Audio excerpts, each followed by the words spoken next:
As the war in Ukraine rages on, Ukrainians in Houston are doing what they can to help their country. A Ukrainian Catholic church in North Houston has launched a relief campaign. Protection of the Mother of God Church has partnered with a Houston-based nonprofit to ship medical supplies and other aid to the Ukraine.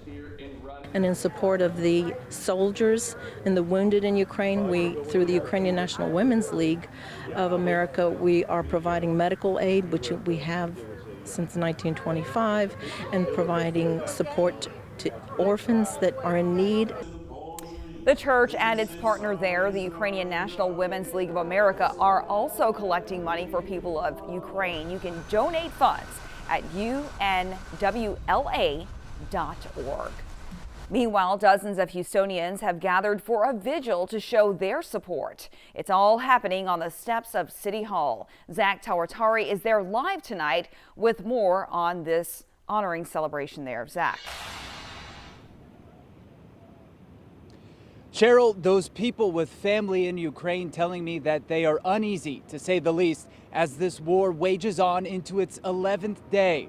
Earlier today, on the steps of City Hall, as you said, people draped in Ukrainian flags, covering those steps, and among their asks, echoing the request of a no-fly zone over Ukraine, something that President Volodymyr Zelensky has implored of U.S. lawmakers, but something the West has resisted so far. Still, those with family in the country tell me they're scared.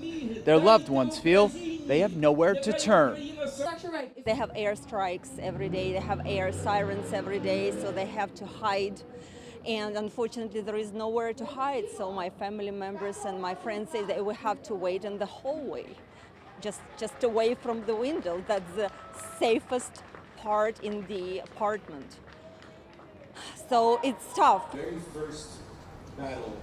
Damn your government. And everyone I spoke with from Ukraine adding they are so grateful for the support across not just Houston, but the world. And tonight at 10, we will tell the harrowing story of a woman who escaped Ukraine just a few days ago and arrived in Houston.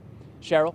Can't even imagine. Great to see that support there tonight. Thank you so much, Zach Tawartari, reporting live for us.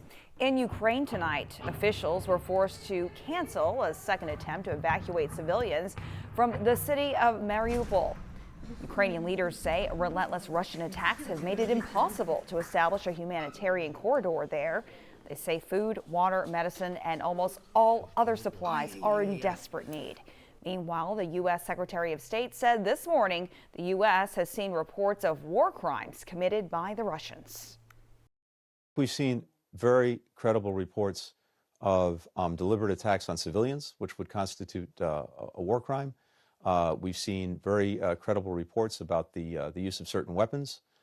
And what we're doing right now is documenting all of this, putting it all together, looking at it, and making sure that as people and the appropriate organizations and institutions investigate whether war crimes have been or are being committed, that we can support whatever they're doing.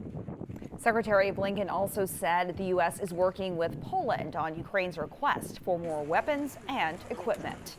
Stay with KHOU 11 for continuing coverage of the war in Ukraine. Head to khou.com to find more stories about Houstonians who have direct ties to the region.